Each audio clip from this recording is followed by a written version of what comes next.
What is up, DS3 TV? We are back for another video.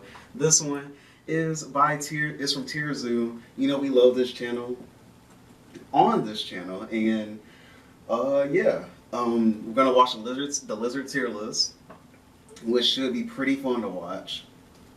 Honestly, to me the best lizard in this tier, like I think before this starts, probably Komodo dragon. I have to go with that because I couldn't go with I don't think I could go with anything else. But before we get into it though, subscribe to the channel. I want to get 1,000 subscribers by Valentine's Day, and let's talk to you guys. Why I say talk to you guys like I'm gonna end the video? I don't understand. But hey, been doing a lot of stuff with school and finals, so that's why not a lot of videos have been coming out frequently lately. But videos should be coming out more frequently after next week. Hopefully, I actually have time to make videos for next week, and it should be like a more consistent schedule. But definitely after next week, I will be out of classes, and it'll be 3 videos a day like it always has been. And also my Twitch. Go watch that and follow that.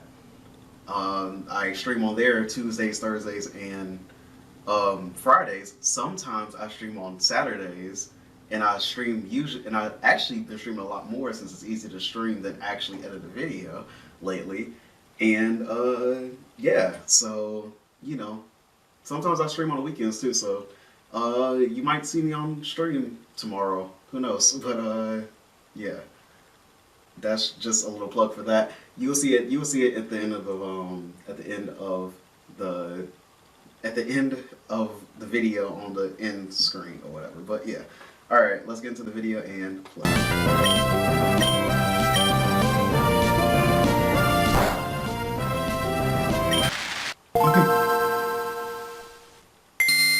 This video was made in partnership with CuriosityStream. Reptiles are a diverse faction full of many strategies, and generally speaking they tend to be fairly straightforward. Turtles are tank builds that spec into high defensive stats at the cost of mobility. Crocodiles are damage dealers that focus on grappling to secure kills. Snakes optimize for stealth and rely on status effects to bring down their targets. But where do lizards fit into the meta? They aren't really known for extreme speed, but as far as cold-blooded builds go, they're quicker than most. And while not as tanky as turtles, and not as stealthy as snakes, they can hold their own in each of these departments as well. Some of the larger lizards can even give crocodilians a run for their money in the power category. That's why I said Komodo dragons. They're pretty cool. Category 2. While many of them could best be described as jack-of-all-trades generalists, there are also plenty of lizards with extremely unique abilities. So to better understand the many different game plans employed by the lizard player base, today we're going through the lizard tier list. Before we get into the tier list though, first I'd like to start with some background on the history of the lizard faction. So back during the Carboniferous expansion, the meta revolved around the conflict between the 2 most powerful factions, the amphibians and the arthropods. However, during this time, a small subsection of the amphibian player base unlocked 2 new special abilities, the eggshell, which allowed them to respawn on dry land rather than in the water, and scales, which gave them massively increased dehydration resistance. This eliminated their reliance on water and allowed them to explore tons of new strategies, eventually diversifying into all of the reptile builds in today's meta, as well as a few that were so overpowered that they ended up getting nerfed. The most powerful lizard build of all time was the Mosasaurus, a build that arose from a player base of beach-dwelling monitor lizards that spec'd into aquatic mobility options in order to avoid being griefed by dinosaurs. But what are the most powerful lizards of today's meta? We're actually going to begin in D tier, as I don't think there are any truly awful lizard builds. The adaptations they've made to eliminate the weaknesses of their amphibian ancestors is enough to escape bottom tier in my opinion. So how do lizards stack up? Let's get into the tier list. In D tier we have the Skink, a smaller lizard build with very little in the way of unique That looks pretty cool. It looks pretty cool. special abilities. Their stats are also quite low, and their game plan generally just consists of chasing down players in the lower weight classes, and struggles pretty hard when forced to defend itself. In particular, this build has a lot of trouble dealing with birds. Despite the fact that it often hunts in grassy fields, it lacks the stealth stats required to avoid detection from above. In fact, many skinks are known for being brightly colored or having one specifically brightly colored body part. Skinks try to avoid being griefed by digging burrows for themselves, and while burrows are a great hiding place, the burrowing playstyle tends to work best when you've got the ability to launch a powerful attack in a single direction, since the bottleneck of a burrow makes it near impossible for a predator to approach without getting hit. Skinks can't really mount any sort of attack, so if their burrow gets discovered, it's most likely game over. The one defensive ability they do have is one commonly found in the lizard player base, autotomy. Autotomy allows the user to drop their tail in order to get one free escape from a combo or grab. Now, to be fair, being able to break out of your opponent's death combos is an extremely useful trait that can save you from certain defeat. But with that said, autotomy is extremely costly to use, isn't guaranteed to work, and leaves you with reduced max HP for the rest of the game, even if your character has regenerative abilities. For the larger lizard builds, losing your tail also removes one of your best offensive options. But for the skink, this isn't as big a problem. With all that being said, skinks are one of the more lackluster lizard builds, so let's keep going and get to the more interesting ones. Also in D tier we have the Basilisk lizard, which is most notable for its use of the sprint ability, not just to move fast on land, I never knew what that lizard was called. I always have seen that. I've seen that lizard before. but also to cross bodies of water. At first, this ability seems quite impressive, and it certainly is a flashy move, but upon further examination, I don't... And not in real life. I'm talking about like on like National Geographic. I watch like nature documentaries sometimes because nature is fun. Nature is cool. Nature is great. think it's really all that useful in the long run. Being on the surface of the water is quite possibly the most vulnerable position in the game, leaving you open to attacks from above and below. But ultimately, I think it's more important to just point out that the whole reason the reptile faction split off from the amphibian player base in the first place was to remove their reliance on water. So choosing an ability with a pretty situational use that also requires that the user be on the water's edge to use it is kind of a step backwards in the grand scheme of things.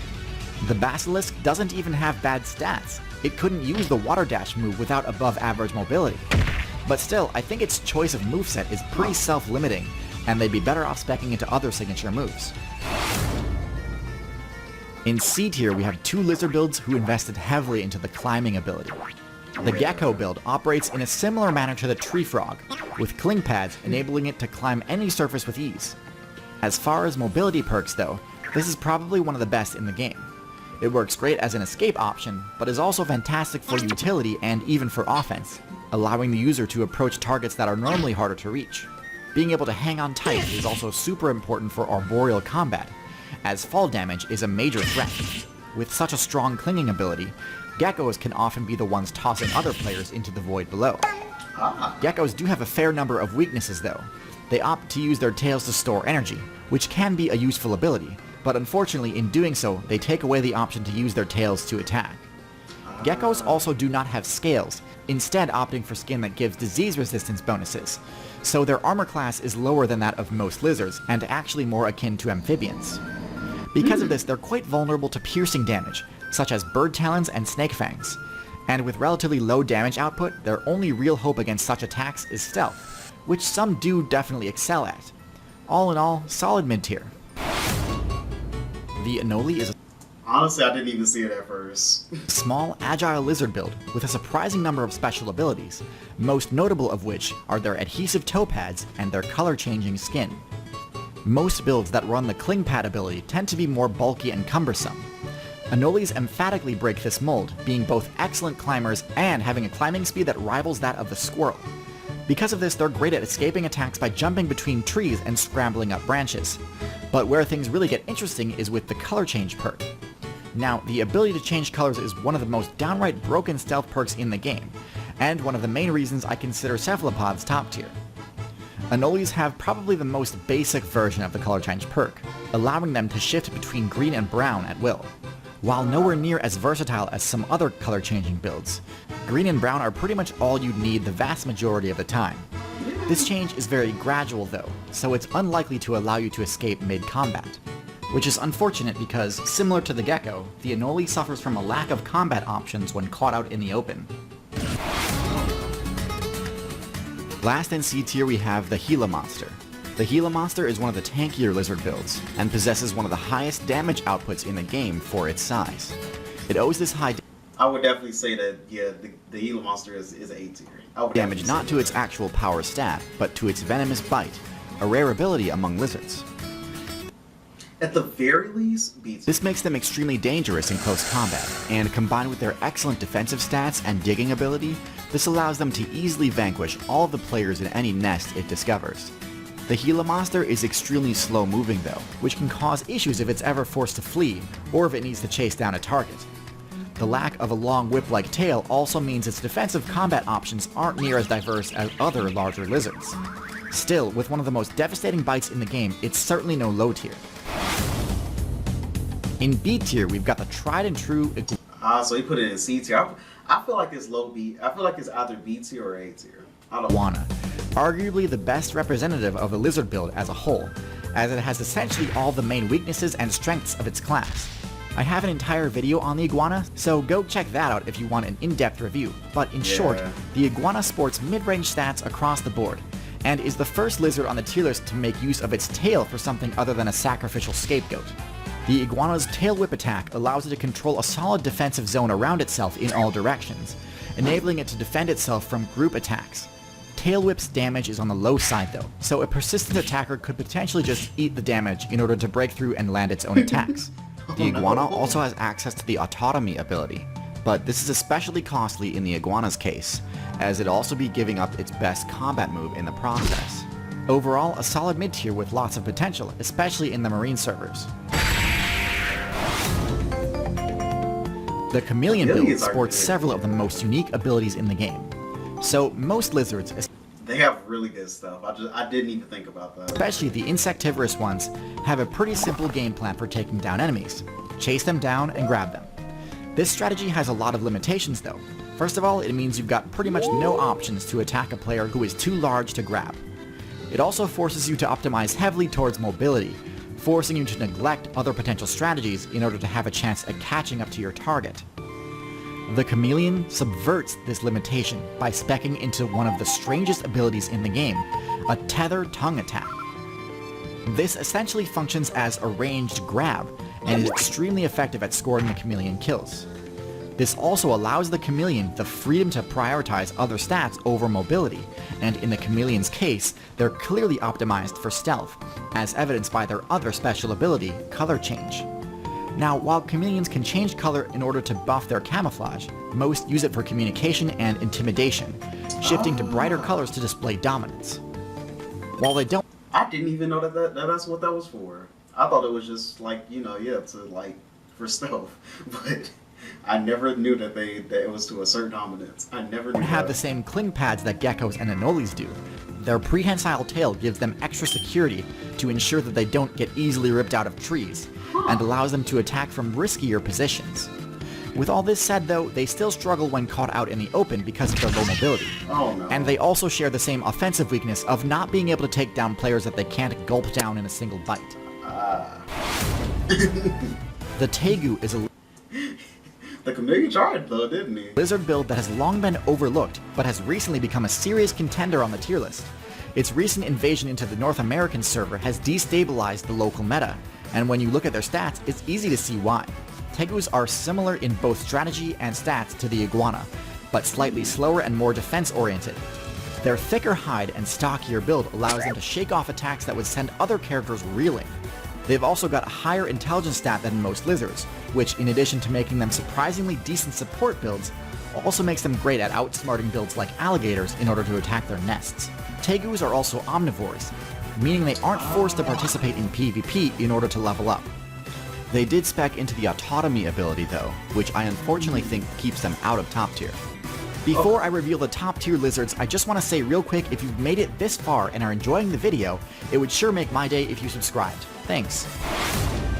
So without a shadow of a doubt, the best lizard build is the Monitor Lizard. They have everything. They've got the best stats, a combination of great mobility, power, size, and intelligence. Similar to the Iguana, Monitor Lizards have an extremely powerful tail whip, capable of deterring even top-tier predators. Monitor lizards also have a venomous bite, which again is a rarity in the lizard faction. Oh wow. While not the speediest lizards outright, they do have great versatility in their movement, being able to swim efficiently as well as climb most surfaces, though not to the same degree as the marine iguana or the gecko respectively. Their high intelligence enables them to consistently figure out ways to successfully raid the spawn points of other players, and their high defense makes it so they can be rather difficult to stop once they've committed to an attack. Yeah. This faction also contains the most powerful lizard in the game, a lizard that reaches near dinosaur power levels. I was right. I think I'm gonna be right here. I did not see this video before I watched it with you guys, and yes, I was right. Komodo dragon is S tier. How did I know that? Because I watch nature's documentaries. I watch this stuff. Komodo dragons are extremely powerful. They have a venomous bite that, while not as powerful as cobra venom, is still powerful enough to seriously weaken even the tankiest builds. But even without that, they'd be an absolute powerhouse. Their tail swipes, claw slashes, and thrashing bites can easily shred through the HP of their targets. Their only real weakness is their speed, which, while solid, isn't broken by any means. But it doesn't even matter because of the simple fact when they bite, they have so much bacteria that they can just like follow whatever they just bit and wait for it to die.